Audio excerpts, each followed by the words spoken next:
Hello, मैं Abhishek Saha, third professional MBBS student of Shanti Niketan medical college. तो आज हम डिस्कस करेंगे कि वेस्ट बंगाल का काउंसलिंग कब तक स्टार्ट हो सकता है। तो देखो, वेस्ट बंगाल का जो काउंसलिंग है वो उसका जो मतलब शेड्यूल है वो बहुत ही जल्दी आ जाएगा, ठीक है। क्योंकि देखो, एमसीसी की तरफ से जो आपको पता ही होगा एक नोटिस आ चुका है कि हर एक स्टेट को 21 मतलब जो है अगस्त से 29 अगस्त के अंदर जो है काउंसलिंग स्टार्ट करना पड़ेगा, ठीक है। तो वेस्ट बंगाल का काउंसलिंग आई थिंक कि मतलब उसका जो नोटिस है वो बहुत ही जल्दी आ जाएगा शेड्यूल का, ठीक है।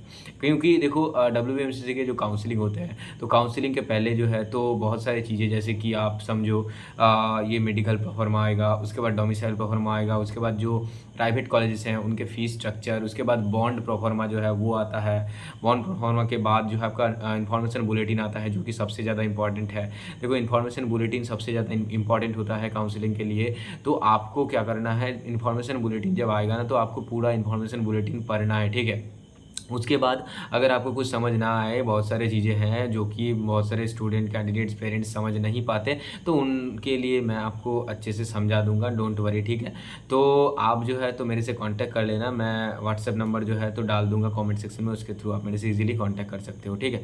अब जो है देखो, इन्फॉर्मेशन बुलेटिन आएगा, उसके बाद धीरे धीरे जो रजिस्ट्रेशन स्टार्ट होगा, एंड देन रजिस्ट्रेशन के बाद जो है चॉइस फिलिंग होता है। चॉइस फिलिंग करने के बाद आपका जो सीट मैट्रिक्स है वो आता है, सीट का अलॉटमेंट होता है कि कौन सा कॉलेज आपको मिला है, उसका एक अलॉटमेंट लेटर आता है। उसके बाद आपको एक टाइम दिया जाएगा कि उस टाइम के अंदर आपको कॉलेज में जाना है, उस कॉलेज में जो कॉलेज आपको अलॉट हुआ है उस कॉलेज में जाके आपको एडमिशन लेना है। एडमिशन का भी एक टाइम देना, मतलब वो लोग दे देते हैं कि हाँ, ये जो 3 या 4 दिन के अंदर ही आपको क्या करना पड़ेगा, ये जो कॉलेज आपको अलॉट हुआ है उसमें आपको एडमिशन लेना पड़ेगा। उसके बाद आप जब एडमिशन लेने जाओगे उसके बाद वहाँ पर जो है आपको फॉर्म फिलअप करना पड़ेगा। जब आप का डॉक्यूमेंट वेरिफिकेशन, देखो डॉक्यूमेंट वेरिफिकेशन भी पहले ही हो जाता है, आपको पता ही होगा, ठीक है। तो डॉक्यूमेंट वेरिफिकेशन जो है पहले क्या होता था, पहले जो ये डॉक्यूमेंट वेरिफिकेशन का प्रोसेस जो है ये ऐसा कुछ नहीं था कि डॉक्यूमेंट वेरिफिकेशन पहले होता मतलब पहले होगा, उसके बाद जो है seat matrix and then allotment letter ऐसा कुछ होगा, ठीक है। लेकिन अभी ऐसा नहीं होता, पहले ही डॉक्यूमेंट वेरिफिकेशन हो जाता है, ठीक है। ये तो अभी जो है तो आपको डॉक्यूमेंट जो है बहुत ही मतलब अभी जो है तैयारी करके रखना पड़ेगा, क्योंकि रजिस्ट्रेशन होने के बाद ही जो है आपको डॉक्यूमेंट वेरिफिकेशन करवाना पड़ेगा, तो आपको ज़्यादा टाइम नहीं मिलेगा ना। तो पहले क्या होता था, रजिस्ट्रेशन जब स्टार्ट होता था उसके बाद जो है तो बहुत ज़्यादा मतलब टाइम आपको मिल जाता था, क्योंकि बहुत सारे जो प्रोसेस हैं वो सब होते थे।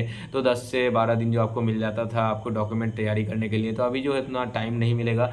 तो जो मतलब ज़रूरी डॉक्यूमेंट्स है जो कि आपको मैं भेज दे रहा हूँ, तो आप मुझे मैसेज करना, मैं आपको भेज दूंगा कि कौन से डॉक्यूमेंट लगेंगे। तो वो सब डॉक्यूमेंट्स आपको बना के रखना है, ठीक है, अभी से बना के रखना। जैसे कुछ एसेंशियल डॉक्यूमेंट्स हैं, नीट का एडमिट कार्ड हो गया, उसके बाद बाकी बहुत सारे जो कुछ कुछ डॉक्यूमेंट्स हैं वो सब मैं आपको भेज दूंगा। मेडिकल एंड डोमिसाइल ये सब प्रोफार्मा भी जल्द ही आ जाएंगे, तो उसके बाद आपको बना लेना है ये सब, ठीक है। आप जो भी आपका प्रोफार्मा आपको लगेगा, प्रोफार्मा A1 या फिर A2 या फिर B जो भी आपका लगेगा, मेडिकल सर्टिफिकेट आपको अच्छे से बना लेना है। तो ये सब कुछ जो है ना अच्छे से आपको बना के रखना होगा, ठीक है। गैप सर्टिफिकेट, बॉन्ड सर्टिफिकेट ये सब जो है डॉक्यूमेंट वेरिफिकेशन के टाइम पे नहीं लगता, मैं बार बार बता चुका हूँ। तो अभी से उन सब के बारे में उतना सोचना नहीं है। अभी जो है आप एसेंशियल जो डॉक्यूमेंट्स है उसको आप तैयार करो। उसके बाद bond certificate, gap certificate, migration certificate, character certificate, transfer certificate and then बहुत सारी जो चीज़ें लगते हैं तो उनके बारे में आप सोचना कैसे वो बनाना पड़ते हैं। देखो, गैप सर्टिफिकेट, बॉन्ड सर्टिफिकेट ये जो है तो इनके लिए कोर्ट में जाना पड़ता है, कोर्ट में आपको एफिडेविट करवाना पड़ता है। तो बहुत सारे जो प्रोसेस अच्छे से करना पड़ता है, उसके बाद ये सब बनता है, ठीक है। स्टैम्प पेपर खरीदना पड़ता है, टाइप करवाना पड़ता है। उसके बाद माइग्रेशन आपको यूनिवर्सिटी से लेना पड़ता है वहाँ पर, ठीक है, जो भी कॉलेज में आप पढ़ते थे। अगर कॉलेज में पढ़ते हो थे तो गैप सर्टिफिकेट हो, तो आप अगर कोई कहीं भी नहीं पढ़ते थे, आपका गैप था, ड्रॉपर हो, तो फिर आपको गैप बनाना पड़ेगा।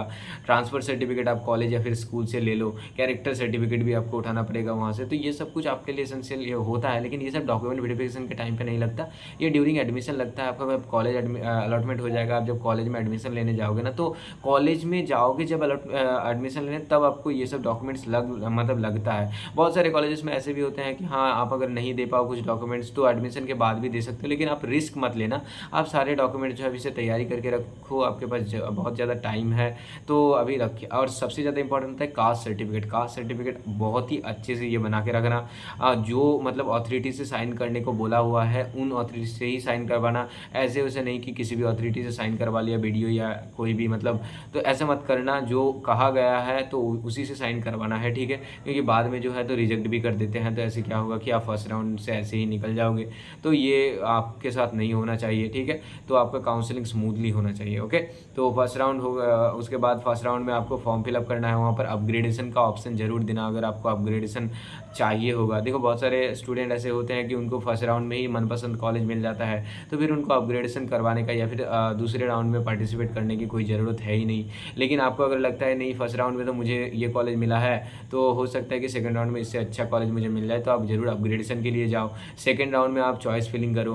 फर्स्ट राउंड में जो कॉलेज दे चुके हो वो कॉलेज तो दो ही, उसके साथ साथ जो कॉलेज आप चाहते हो कि हाँ ऐड करना है, तो सेकंड राउंड में ऐड कर सकते हो सकता है कि सेकंड राउंड में आपने BDS ऐड कर दिया, ठीक है, BDS के जो कॉलेजेस है डेंटल कॉलेजेस वो आप ऐड कर सकते हो। अगर आपको लगे कि नहीं फर्स्ट राउंड में तो MBBS का कट ऑफ इतना ज़्यादा जा रहा है, तो मैं क्या करूँ, मैं BDS जो है सेकंड राउंड में दे देता हूँ। अगर BDS भी मिल जाए तो वो लेके मैं पढ़ लूँगा, क्योंकि मेरा तो बहुत सारा ड्रॉप हो चुका है, तो अभी मैं अगर ये करूँ तो मेरे लिए ये अच्छा होगा। तो ऐसे बहुत सारे जो ऑप्शंस हैं ना आपको मिल जाते हैं। जैसे कि प्राइवेट कॉलेजेस के लिए आप जो अगर प्राइवेट कॉलेज फर्स्ट राउंड में देते हो तो आपका 50,000 का लॉस होगा, ये आपको पता ही होगा, क्योंकि देखो प्राइवेट कॉलेज अगर फर्स्ट राउंड में मिल जाता है और आप देखो आप अगर चाहो नहीं भी लो, मतलब ऐसा अगर लगे आपको कि हाँ प्राइवेट कॉलेज फर्स्ट राउंड में मिला लेकिन इतना अच्छा रैंक है मेरा कि देखो जैसे कि आपको समझो कि आपका मार्क्स 632 है और आपको एक प्राइवेट कॉलेज मिला और कट ऑफ जा रहा है 632, मतलब सेम मार्क्स जा रहा है कि लेकिन रैंक का थोड़ा डिफरेंस है।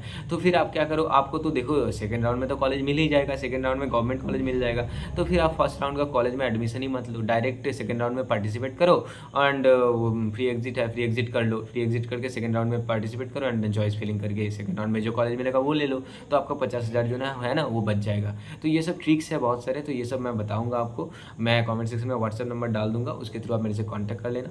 जो भी अपडेट होगा मैं इस चैनल में आपको देता रहूँगा, चैनल को जरूर सब्सक्राइब करके रखना, ठीक है। जो भी अभी काउंसलिंग रिलेटेड बहुत कुछ आएगा, और काउंसलिंग सर्विस अगर पेड काउंसलिंग सर्विस लेना चाहते हो तो कॉमेंट सेक्शन में व्हाट्सएप नंबर उसके थ्रू आप मैसेज करना। एंड ओनली एट 499 में अप टू कॉलेज एडमिशन जो भी है, जितने भी डिटेल्स काउंसलिंग रिगार्डिंग सब कुछ मैं अच्छे से गाइड कर दूंगा, फॉर ऑल इंडिया कोटा के लिए या फिर स्टेट कोटा के लिए, दोनों के लिए अच्छे से गाइड कर दूंगा। कैसे all India quota state quota का काउंसलिंग करवाना है, दोनों का काउंसलिंग कैसे एक साथ करवाना है, कैसे आप स्मूथली काउंसलिंग करवा सकते हो, आपको कोई भी दिक्कत नहीं आएगा, ठीक है। कौन से कॉलेज कब लेना है, कौन से मार्क्स में कौन सा कॉलेज लेना है, कौन से डॉक्यूमेंट कब बनाने हैं, तो बहुत कुछ चीज़ें हैं जो कि मैं गाइड कर दूंगा आपको, एंड आपको जो है कोई भी दिक्कत नहीं है, ठीक है। तो चलो फिर मिलते हैं अगले वीडियो में, ओके बाय।